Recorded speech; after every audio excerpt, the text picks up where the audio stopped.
Bom dia, irmãos, que alegria estar com vocês nesta manhã e alegria dobrada por podermos compartilhar um pouco da palavra de Deus.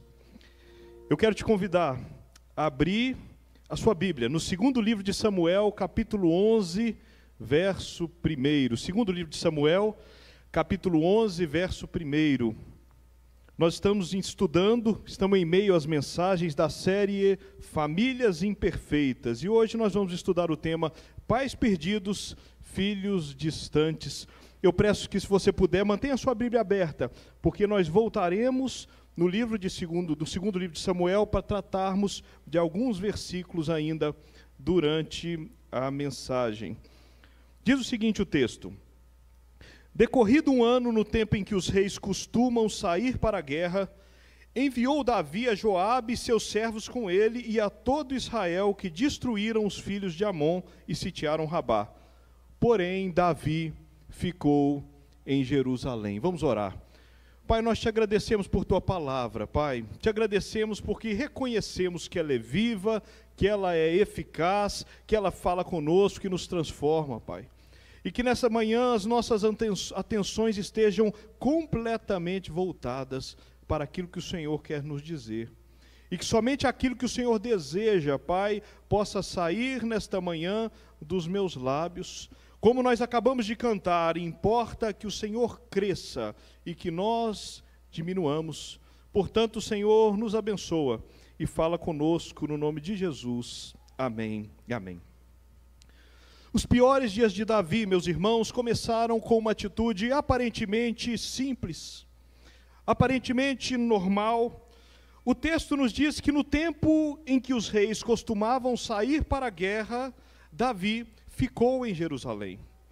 No tempo de sair, meus irmãos, Davi ficou. No tempo de guerrear, Davi se acomodou. Ele enviou Joabe e seus servos para a batalha, porém ele, como diz o texto, ficou em Jerusalém. Nós sabemos, irmãos, que Davi foi certamente o maior rei de Israel, foi um grande guerreiro. Como rei, ele inaugurou um novo tempo de vitórias em Israel. Davi era um guerreiro e estrategista, e com isso abandonou aquele estilo mais defensivo dos juízes e também do próprio Saul, o rei anterior, e Davi partiu para uma estratégia arrojada contra os seus vizinhos inimigos. Era um rei vitorioso, ousado, corajoso e leal a Deus, mas também à sua pátria. Davi se livrou do problema dos filisteus, que incomodavam o povo de Israel por muitos anos. A palavra diz que ele submeteu os amonitas, diz também que ele venceu os arameus. Ele foi escolhido, irmãos, e vocacionado por Deus, e se tornou o rei mais importante da história do povo de Israel. Foi ele também, inclusive, que planejou a construção do grande templo que depois Salomão, seu filho, veio a concluir. Além do mais, Davi era um habilidoso arpista, compositor de muitos salmos. Conta a palavra de Deus que ele redistribuiu as funções dos músicos no templo e preparou aqueles músicos escolhidos para entoarem permanentemente louvor a Deus. Quantas qualidades, irmãos, neste homem de estatura pequena. Davi era baixinho e de cabelos ruivos. Era um grande guerreiro, mas também um grande artista. Davi era forte e corajoso, mas também era sensível e profundo. Davi era homem de prática, de ação, mas também era homem de reflexão e de introspecção. Davi era homem de oração, meus irmãos, e de vida com Deus.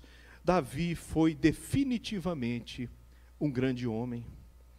Mas conquanto fosse um grande homem, com tantas qualidades, abençoado por Deus, Davi era também como nós, como eu e como você, sujeito ao pecado.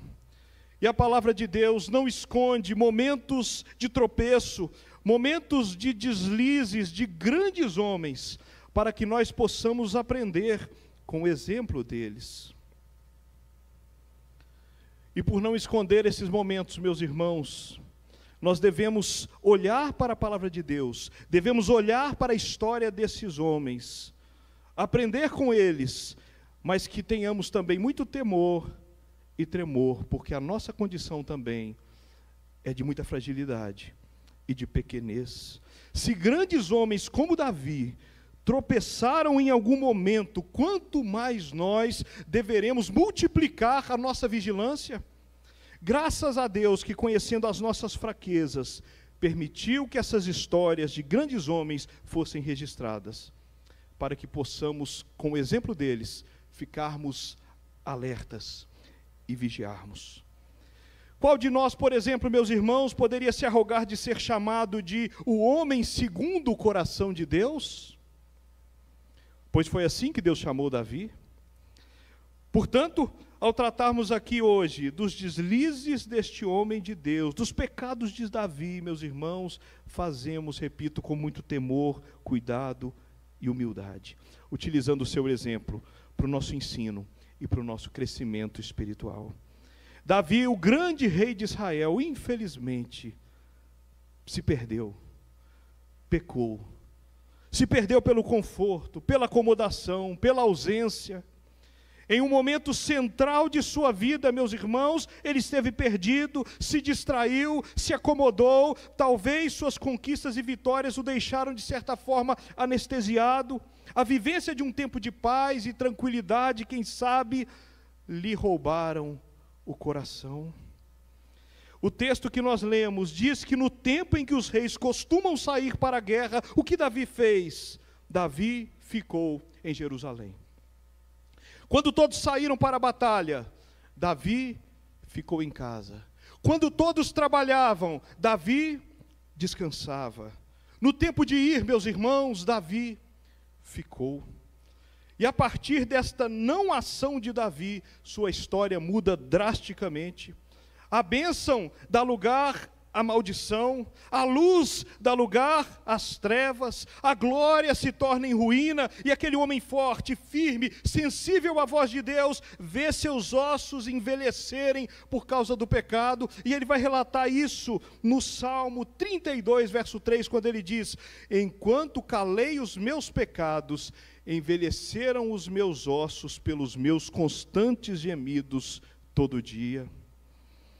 No tempo em que os reis costumam sair para a guerra, Davi não saiu, mas ficou, não se importou, não se preocupou, se ausentou, ficou em Jerusalém. Queridos irmãos, Davi se perdeu. Ficar em casa quando seu povo foi para a guerra lhe custou muito caro. A partir desta atitude, ele pecou contra Deus. E diz a palavra que no período da tarde, enquanto ele passeava no terraço de sua casa, ele viu uma mulher tomando banho. O nome daquela mulher era Batseba. E a palavra nos diz que aquela mulher era bonita, era formosa. Davi então desejou aquela mulher. Davi então gestou dentro do seu coração o desejo por aquela mulher. E ele então manda trazer aquela mulher ao palácio. Ele se relaciona com aquela mulher, mas aquela mulher era casada, e para complicar mais ainda a história, a mulher engravida. Diante desse fato, Davi pede a Joabe para chamar Urias, o marido dela na guerra. Urias volta da guerra, chega diante de Davi. Davi pergunta a Urias como estava indo a batalha, e depois diz para Urias ir para a sua casa, para encontrar com a sua esposa. A esperança de Davi era que ele se relacionasse intimamente com ela, e então o seu pecado fosse encoberto. Mas Urias, meus irmãos, era um homem honrado. Veja o que Urias disse a Davi. Segundo Samuel 11:11, Urias disse o seguinte: a arca Israel e Judá ficam em tendas. Joabe, meu senhor, e os servos de meu senhor estão acampados ao ar livre, e hei eu de entrar na minha casa para comer e beber, e para me deitar com minha mulher? Tão certo como tu vives, disse Urias a Davi, e como vive a tua alma, não farei tal coisa. Davi então se vê extremamente apertado, e ele arma um plano. Escreve uma carta a Joabe, o seu comandante-geral, e ordena que Urias seja posto na frente da maior força de batalha. E mais, Davi ordena que ele fique sozinho, para que ele seja ferido e morto. Urias então, meus irmãos, morre naquela batalha, inevitavelmente. Davi então manda trazer Batseba para o palácio, faz dela sua mulher, porém, a palavra de Deus diz o seguinte: isto que fez Davi foi mal aos olhos do Senhor. Davi cometeu adultério, depois assassinato, e o resto da história se desdobra em uma sequência de erros e ausências. O pecado, meus irmãos, fez Davi se perder.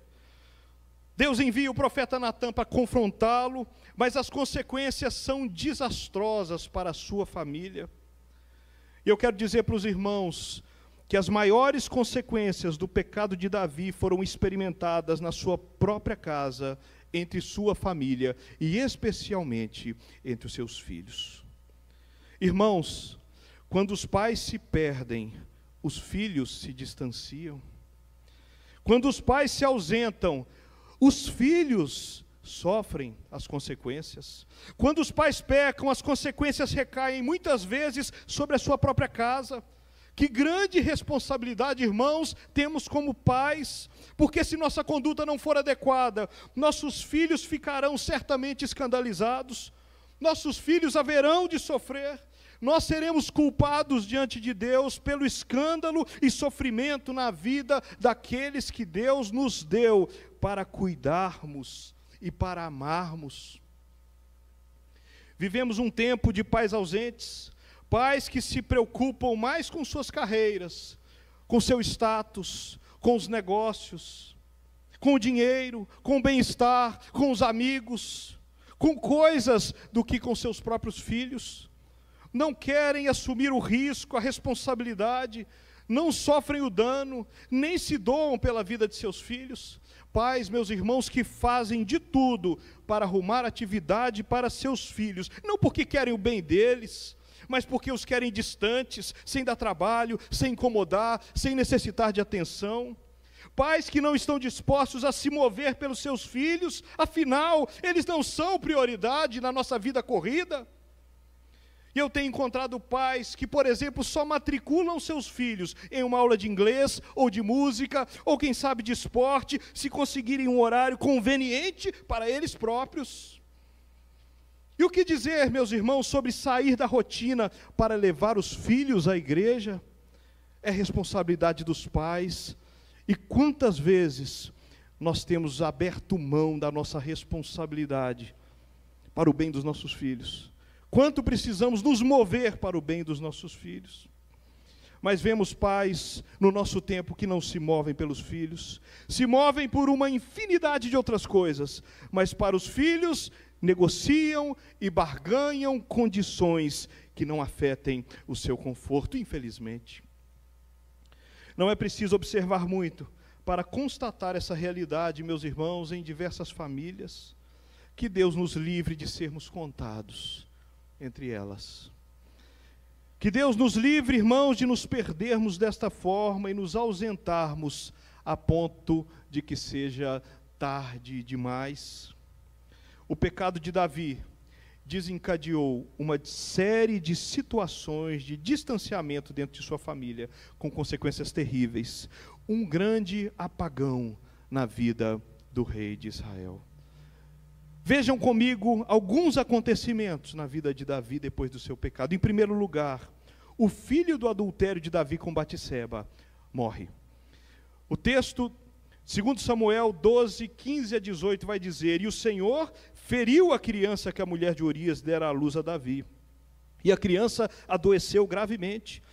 Buscou Davi a Deus pela criança, jejuou Davi, e vindo passou a noite prostrado em terra. Então os anciãos da sua casa se achegaram a ele para o levantar da terra, porém ele não quis e não comeu com eles. Ao 7º dia, diz a palavra de Deus, morreu a criança. Por mais que Davi suplicasse, por mais que Davi jejuasse, por mais que Davi desejasse a cura de Deus sobre aquela criança, sobre aquele filho, aquela criança morreu. Mas logo mais à frente, em segundo lugar, nós vamos ver que Davi se ausenta mais uma vez em batalha. Joabe, o comandante dos exércitos de Davi, monta guerra contra Rabá, dos filhos de Amon. Mas Davi, mais uma vez, irmãos, se ausenta a ponto de Joabe, o seu comandante, chamá-lo para se apresentar, de maneira que ele mesmo não perdesse o seu nome como rei. No capítulo 12, verso 26, nós vamos ver: entretanto, pelejou Joabe contra Rabá dos filhos de Amon e tomou a cidade real. Então mandou Joabe mensageiros a Davi e disse: pelejei contra Rabá e tomei a cidade das águas. E olha o que Joabe disse: ajunta, pois, agora o resto do povo, cerca a cidade e toma, para não suceder que, tomando-a eu, se aclame o meu nome sobre ela. Mais uma vez, Davi delega responsabilidades militares que não deveriam ser delegadas, e dessa vez com risco até mesmo de perder a confiança do povo, de perder a sua autoridade.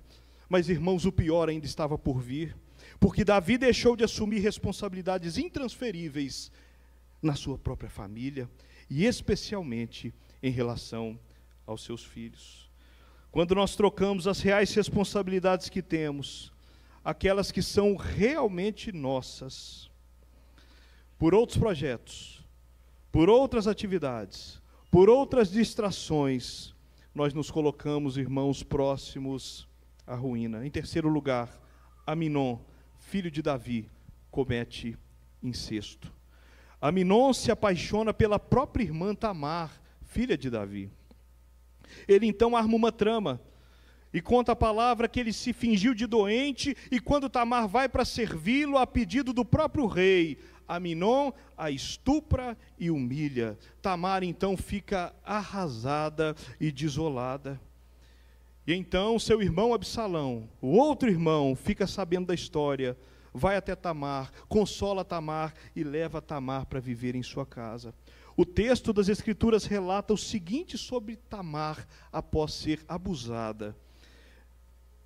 Capítulo 13, verso 19: então Tamar tomou cinza sobre a cabeça, rasgou a túnica talar de mangas compridas que trazia, pôs as mãos sobre a cabeça e se foi andando e clamando. Absalão, seu irmão, lhe disse: esteve Aminon, teu irmão, contigo?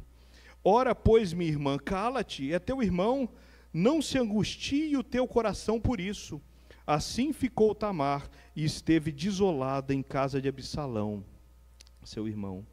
Absalão, outro filho de Davi, então consola Tamar, a leva para sua casa, mas Davi, o pai, não faz nada. Apesar de ver os filhos naquela situação constrangedora, Davi não toma nenhuma atitude. O texto diz que, ouvindo o rei Davi todas estas coisas, muito se lhe acendeu a ira. Só isso. Davi ficou irado, mas não fez nada. Em quarto lugar, Davi se ausenta da festa de seus filhos. 2 anos se passaram, irmãos, desde esse episódio, sem nenhuma atitude de Davi em relação a um filho estuprador e uma filha violentada. E tudo isso parece que está ali entalado no seio da família de Davi, situações que não foram tratadas. Absalão, então, seu filho, que havia acolhido Tamar e talvez ainda guardava no seu coração muito ódio e raiva pelo que havia acontecido à sua irmã, organiza uma festa durante o período da tosquia e manda chamar Davi e seus irmãos. Davi, o pai, mais uma vez, nos diz o texto, se ausenta. Davi prefere não ir se encontrar com seus filhos. Capítulo 13, verso 24, foi ter Absalão com o rei e disse: eis que teu servo faz a tosquia, peço que com o teu servo venham o rei e os seus servidores. O rei, porém, disse a Absalão: não, filho meu, não vamos todos juntos, para não te sermos pesados. Instou com ele Absalão. Vejam, Absalão insiste com ele, porém ele não quis ir. Contudo, o abençoou. Davi abençoou seu filho, mas não vai com ele. Com certeza seria mais abençoadora a presença de Davi com seus filhos do que a sua bênção distante. Absalão não queria a bênção do seu pai, Absalão queria a companhia do seu pai, Absalão queria a presença do seu pai. Davi, como pai, talvez teria ali também uma grande oportunidade de se encontrar com seus filhos, orientá-los, aconselhá-los, orar com eles, tratar do que precisava ser tratado, ajustar as coisas, mas Davi, meus irmãos, decide não ir. Davi não vai, e mais, para piorar a situação, além de não ir, ele permite a ida de Aminon, que violentou Tamar a pedido de Absalão. Capítulo 13, verso 26, então disse Absalão: se não queres ir, pelo menos deixa ir conosco Aminon, meu irmão. Porém o rei lhe disse: para que iria ele contigo? Davi fica até desconfiado. Para que, Absalão? Aminon iria contigo? Mas Absalão insistiu, o texto diz: insistindo Absalão com ele, deixou ir com ele Aminon e todos os filhos do rei. Meus irmãos, o resultado já é esperado. Absalão, na ausência do pai, mata Aminon para vingar sua irmã e foge. Diz a palavra que Absalão deu ordem a seus moços, dizendo: tomai sentido, quando o coração de Aminon estiver alegre de vinho, e eu vos disser: feri a Aminon, então o matareis. Não temais, pois não sou eu quem vou-lo ordena, sede fortes e valentes. E os moços de Absalão fizeram a Aminon como Absalão lhes havia ordenado. Então todos os filhos do rei se levantaram, cada um montou no seu mulo e fugiram. Absalão mata Aminon e foge. É o que nos diz capítulo 13, versos 28 e 29. Mas em quinto lugar, ainda não acabou essa história, meus irmãos. Ainda pode piorar. Em quinto lugar, Davi não confronta Absalão. Ao saber da notícia, a palavra diz que Davi chorou copiosamente, juntamente com os outros filhos.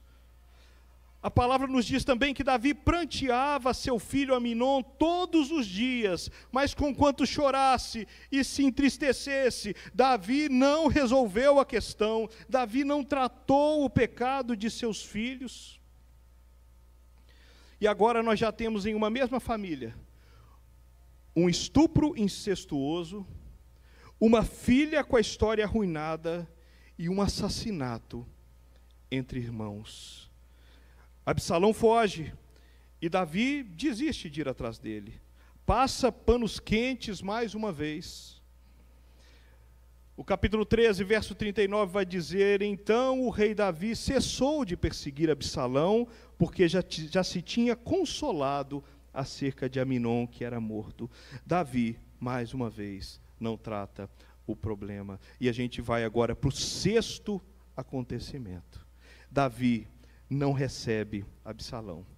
A palavra diz que mais 3 anos se passaram. Já haviam passado 2, agora se passaram mais 3 anos. E Joabe, o chefe da guarda de Davi, percebendo que o coração do rei já estava mais tranquilo em relação a Absalão, intermedia o encontro entre eles. Joabe então diz que vai a Jesur, onde Absalão estava, e o traz a Jerusalém. Mas quando Absalão chega, Davi, meus irmãos, o pai não o recebe. Veja o que diz, 2 Samuel 14, 23 e 24. Levantou-se Joabe, foi a Jesur e trouxe Absalão a Jerusalém. Disse o rei: torne para a sua casa e não veja a minha face. Tornou, pois, Absalão para a sua casa e não viu a face do rei. Meus irmãos, 3 anos sem ver o pai, e Davi se recusa a recebê-lo. Absalão então ficou em Jerusalém mais 2 anos, ainda mais 2 anos se passam, e Absalão então começa a não suportar a indiferença do pai. E ele vai procurar novamente Joabe. O texto diz: tendo ficado Absalão 2 anos em Jerusalém, e sem ver a face do rei, mandou ele chamar a Joabe para o enviar ao rei, porém ele não quis vir. Mandou chamá-lo 2ª vez, mas ainda não quis ele vir. Nem Joabe agora quer ir. Joabe, que havia tentado um primeiro encontro dos dois, agora também não atende o pedido de Absalão, que desejava ver o pai. Joabe não atende a Absalão. E Absalão, então, ali já comido de anseios por ver a face do pai, põe fogo nos campos de Joabe para chamar a atenção e conseguir, meus irmãos, uma audiência com seu próprio pai. Depois de ver a sua seara queimada, Joabe então resolve ir até Absalão. Joabe vai até ele. E o texto, no capítulo 14, verso 31, vai nos dizer: então Joabe se levantou, foi à casa de Absalão e lhe disse: por que meteram fogo os teus servos no pedaço de campo que é meu? Respondeu Absalão a Joabe: mandei chamar-te, dizendo: vem cá, para que te envie ao rei a dizer-lhe: para que vim de Jesur? Melhor me fora estar ainda lá. Agora, pois, quero ver a face do rei. Se há em mim alguma culpa, que ele me mate. Essas foram as palavras de Absalão. Joabe então convence Davi a receber Absalão. Sétimo acontecimento: Davi recebe, mas ignora Absalão, o seu filho. Capítulo 14, verso 33, diz assim: chamou o rei Absalão, e este se lhe apresentou, e inclinou-se sobre o rosto em terra diante do rei. E veja o que fez Davi: o rei beijou Absalão. Irmãos, 5 anos de distância, e Davi mais uma vez se ausenta, recebe um filho, apenas o beija e o despede.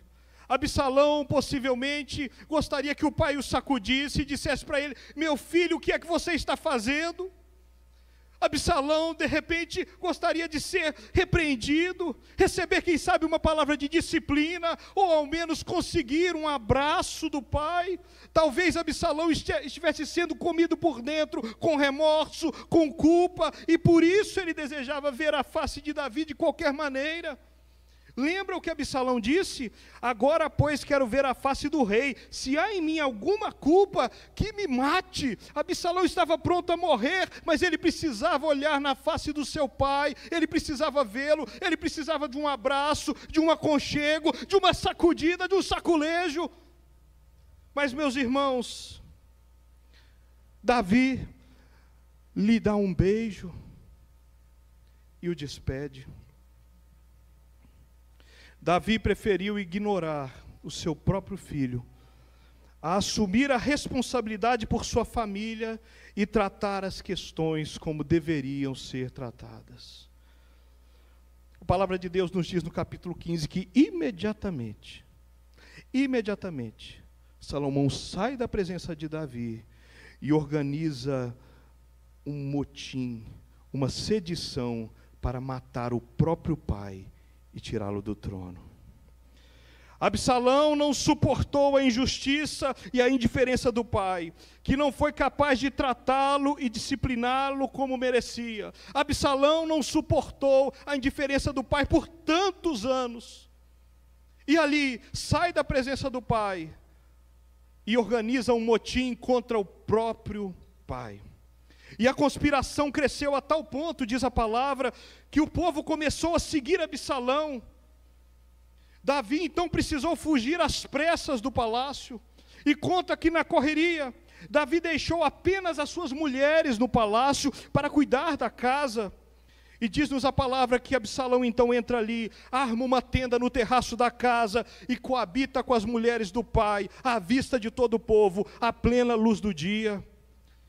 Mas, irmãos, para encurtar a história, alguns do povo se juntam a Davi e resistem ao exército de Absalão, e uma batalha se forma.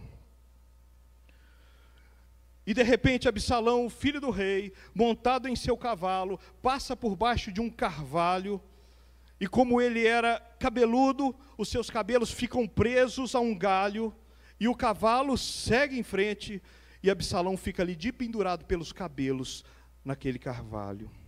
Davi havia ordenado ao povo que ninguém fizesse mal a Absalão, mas era tarde demais, meus irmãos, porque Joabe passa, vê Absalão ali de pendurado pelos cabelos, e o traspassa o coração com 3 dardos, e Absalão então morre ali de pendurado entre o céu e a terra.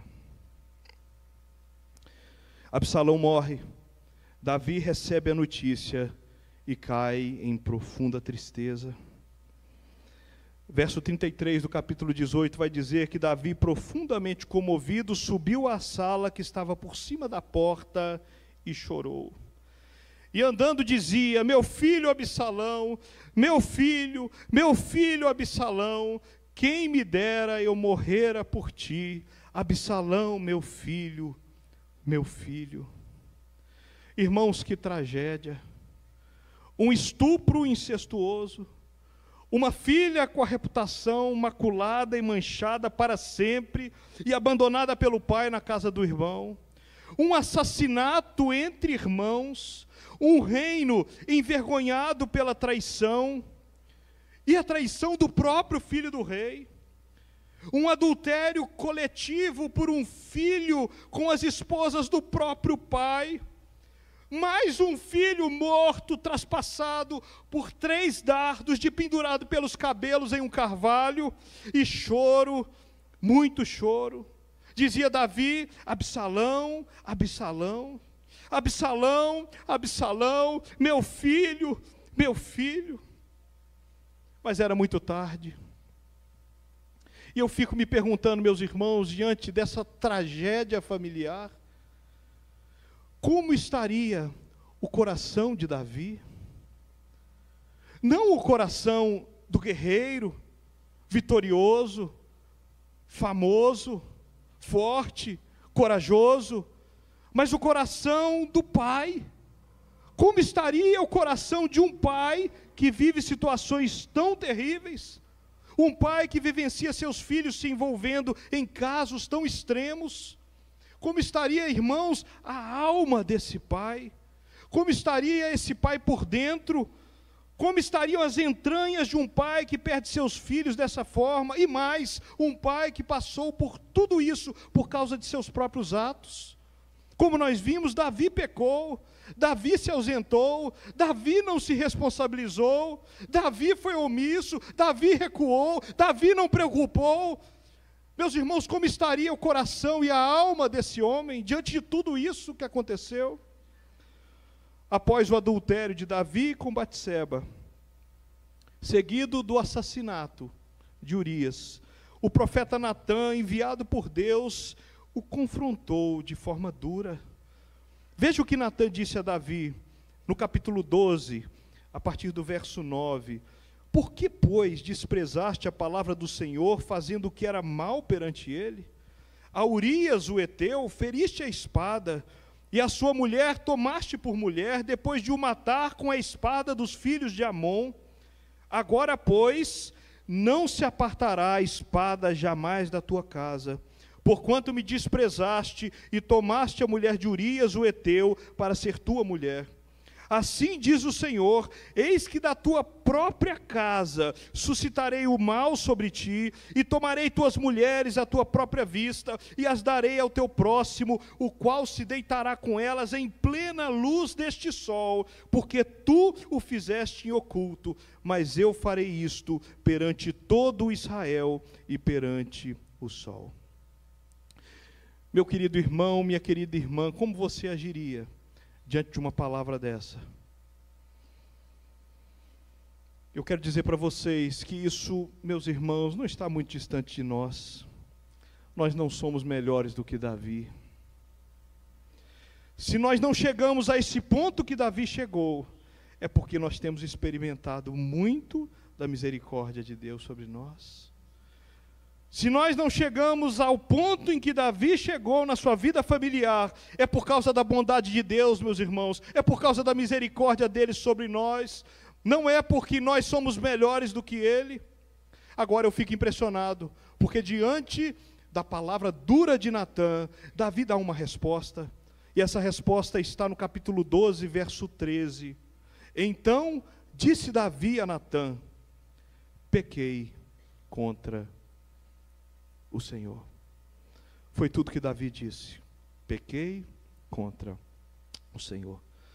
Ah, meus queridos irmãos, quando eu olho para a minha vida, para os meus pecados, quantas justificativas, quantas desculpas, Como Adão, culpamos Eva. Como Eva, culpamos a serpente. Achamos motivos, achamos culpados, desculpas. Ainda por cima, meus irmãos, quantas vezes reclamamos com o próprio Deus? Davi não foi como Adão, e não é como nós somos muitas vezes. Apesar de tudo, Davi reconheceu o seu pecado. E a resposta de Natã foi a seguinte, capítulo 12, verso 13: também o Senhor te perdoou o teu pecado, não morrerás. Tudo caiu à volta de Davi. O mundo ruiu para ele. A sua família foi destroçada. Mas, meus irmãos, Davi ficou de pé. E ele ficou de pé porque reconheceu suas falhas e confessou o seu pecado. É possível que vários de nós hoje aqui também estejamos vivendo dilemas familiares, dramas, lutas, quem sabe sofrimentos. Como eu disse, nós não somos melhores do que Davi. E, meus irmãos, eu tenho a convicção de que se Davi transferiu responsabilidades intransferíveis, se Davi foi capaz de preferir o conforto, se Davi deu lugar à cobiça, se Davi consumou o pecado, se Davi se distanciou dos seus filhos, se ele não tomou iniciativas necessárias, se Davi enfrentou crises e tristes consequências em sua família, quanto mais nós, meus irmãos, não corremos o risco de cairmos pelos mesmos motivos? Infelizmente, muitos de nós já temos caído. Mas eu não conheço nenhuma família que viveu a tragédia que viveu a família de Davi.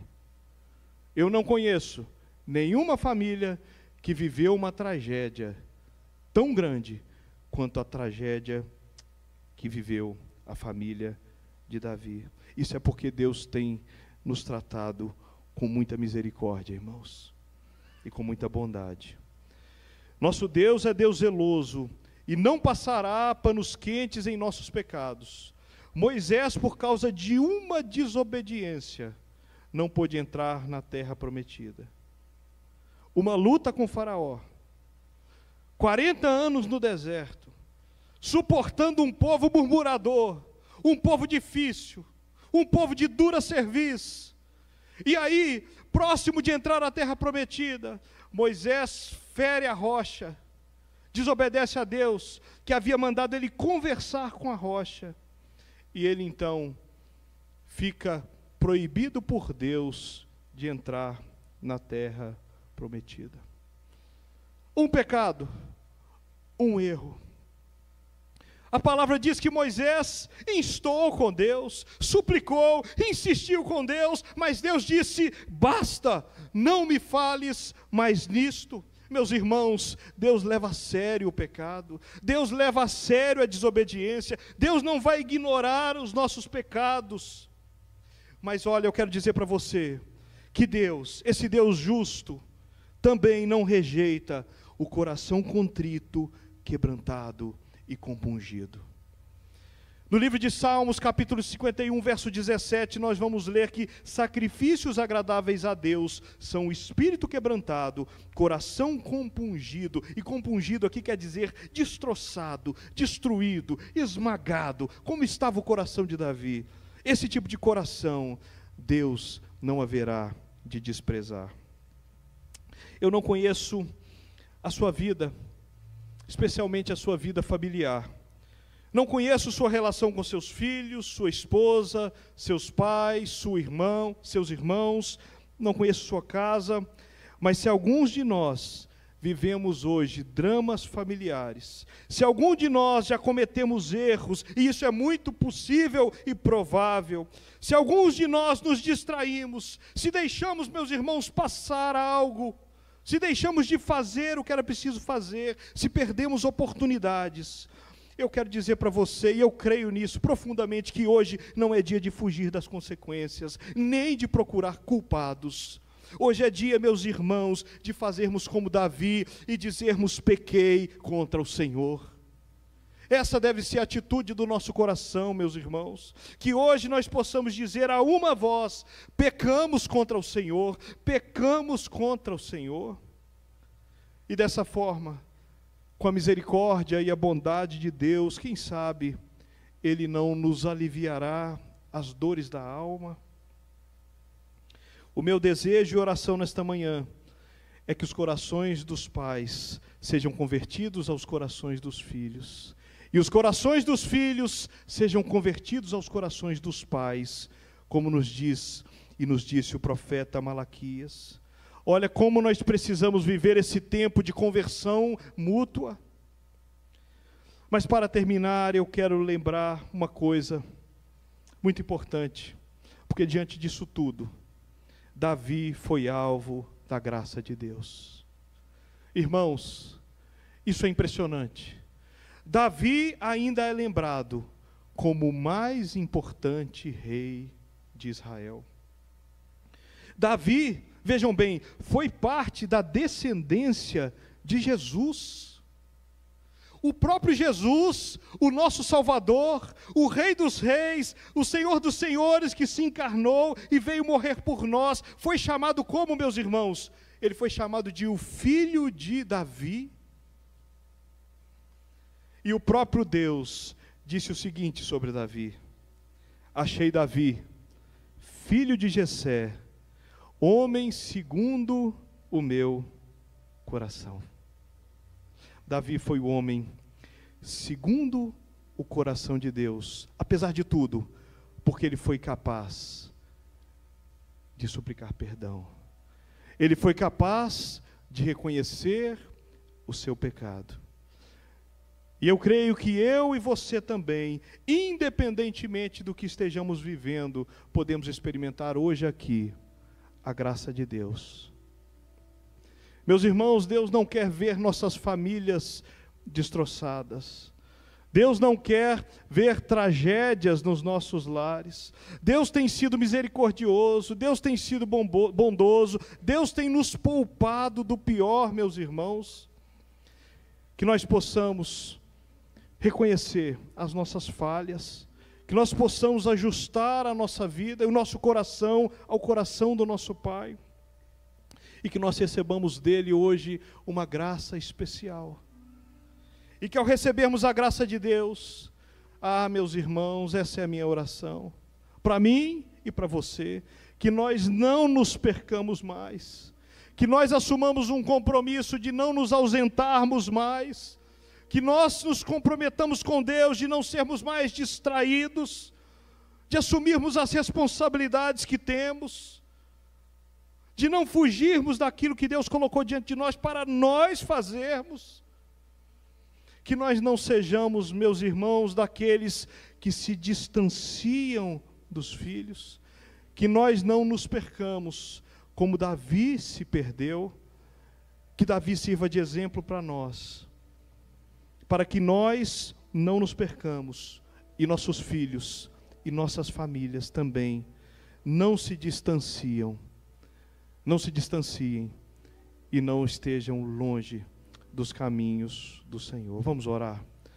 Pai, nós te agradecemos por essa manhã, e nós queremos colocar diante de Deus, do Senhor, todas as vidas aqui, Pai, cada irmão, cada irmã, cada filho, cada pai, cada família, Senhor, cada um individualmente, cada um com sua história, cada um, Pai, com sua vida, e nós queremos suplicar que o Senhor, que é Deus Todo-Poderoso e que visita, Pai, aquele que é humilde de coração e que se coloca em contrição diante de Ti e que reconhece o pecado, que o Senhor possa, Senhor, nos olhar com misericórdia e graça nessa manhã, que o Senhor possa restaurar os laços, Pai, que os corações dos filhos possam se converter aos corações dos pais, e que os corações dos pais possam se converter, Senhor, aos corações dos filhos nessa manhã, e que nós possamos experimentar a restauração da Tua parte. Senhor, se já sofremos consequências por nossos pecados, dá-nos força para resistir, para conseguirmos viver com elas, Pai, mas dá-nos um coração que reconhece o pecado e que, como disse Davi, diga: pequei contra o Senhor, que nós não inventemos desculpas, Senhor. Que nós, Senhor, não inventemos desculpas diante do Senhor, que nós não culpemos outros, mas que nós reconheçamos que todos somos pecadores e que carecemos da Tua graça. Portanto, restaura, Senhor, vidas, corações e famílias nessa manhã, para a Tua honra e glória, porque, Senhor, famílias restauradas, famílias saudáveis, haverão de glorificar o Teu nome, haverão de ser bênção para a igreja e também para a sociedade, Pai. No nome de Jesus, amém e amém.